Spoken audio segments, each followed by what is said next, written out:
Es ist dem Feind gelungen, die Front in breiter Formation zu durchbrechen. Im Süden hat der Gegner Zossen genommen und stößt auf Stahnsdorf vor. Der Feind operiert jetzt am nördlichen Stadtrand zwischen Frohnau und Pankow. Und im Osten ist der Feind bis zur Linie Lichtenberg-Marsdorf-Karlshorst gelangt. Mit dem Angriff Steiners wird das alles in Ordnung kommen. Mein Führer, Steiner konnte nicht genügend Kräfte für einen Angriff massieren. Der Angriff Steiner ist nicht erfolgt.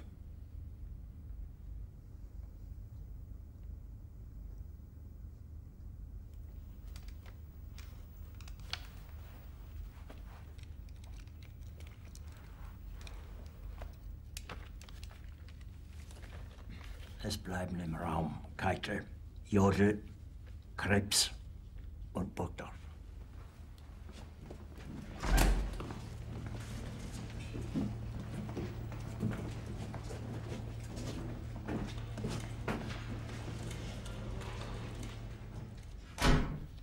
Das war ein Befehl! Der Angriff Steiners war ein Befehl! Wer sind Sie, dass Sie es wagen, sich meinen Befehl zu widersetzen? So weit ist das also gekommen. Das Militär hat mich belogen! Jeder hat mich belogen, sogar die SS! Die gesamte Generalität ist nichts weiter als ein Haufen niederträchtiger, treuloser Feiglinge! Mein Führer, ich kann nicht zulassen, dass die Soldaten, die für Sie verbringen... Nicht als Feiglinge! Verreiter, Versager! Mein Führer, was Sie da sagen, ist ungeheuerlich! Die Generalität ist das Geschmeiß des deutschen Volkes! Sie ist ohne Ehre! Sie nennen sich Generale, weil Sie Jahre auf Militärakademien zugebracht haben, nur um zu lernen, wie man Messer und Gabel hält! Jahrelang hat das Militär meine Aktionen nur behindert. Es hat mir jeden nur ersichtlichen Widerstand in den Weg gelegt.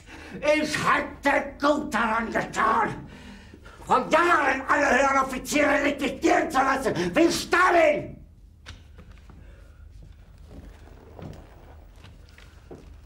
Ich war nie auf einer Akademie.